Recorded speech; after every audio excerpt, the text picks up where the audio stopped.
ഞാനിവിടെ സ്കൂളിൻ്റെ അടുത്തുള്ള തന്നെ നമ്മളറിയണ ടീച്ചർമാരാണല്ലോ ഫുള്ള് അറിയുന്ന ടീച്ചർമാരാണ്. ഇവിടെ അടുത്തുള്ള 2-3 ആളുണ്ട്. പിന്നെ അജിത ടീച്ചർ, സാജിത ഇവിടെ ചോറ് വെക്കണ ഒരാളവൻ്റെ അതിൻ്റെ മകനുണ്ട്.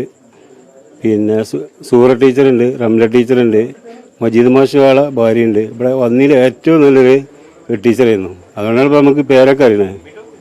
നല്ല ഉഷാറിൽ പോകുമായിരുന്നു, നാട്ടുകാരൊക്കെ സഹകരിച്ച്. നേരത്തെ തീരുമാനിച്ചതാവൂലേ ഇങ്ങനെ ഒരു യാത്ര പോകാൻ? ഈ തീരുമാനമൊന്നും നമുക്കറിയില്ല. ഇത് ടീച്ചേഴ്സ് മാത്രമല്ലേ, പുറത്തുള്ള ആരും ഇല്ലല്ലോ. അപ്പോൾ അതുകൊണ്ട് അതിനെ പറ്റിയൊന്നും നമുക്ക് വലിയ പിടുത്തമില്ല. ഒരു 3 മണി ടൈമിലാണ് പോയിക്കണത്. 16 ആളുണ്ട് എന്നാണ് പറയണത്. പുലർച്ചെ 3 മണിക്കാണ് പോയതായിരുന്നു. എങ്ങോട്ട് പോകുന്നു? വാൽപ്പാറ പോയി തിരിച്ചു വരാനാണ്. അതെ, വാൽപ്പാറ പോയിട്ട് തിരിച്ചു വരാൻ. അപ്പോൾ ഒരു 4 മണി ടൈമിലൊക്കെ പോലെ സ്റ്റാറ്റസ് കണ്ടിരുന്നു കുട്ടികൾ വീട്ടിൽ. പിന്നെ അത് പുലർച്ചെ 4 മണിക്ക് ഇറങ്ങുന്ന സ്റ്റാറ്റസ്. അത് ഒരു വൈകുന്നേരത്തൊക്കെ സ്റ്റാറ്റസ് വെച്ചിട്ടുണ്ട്.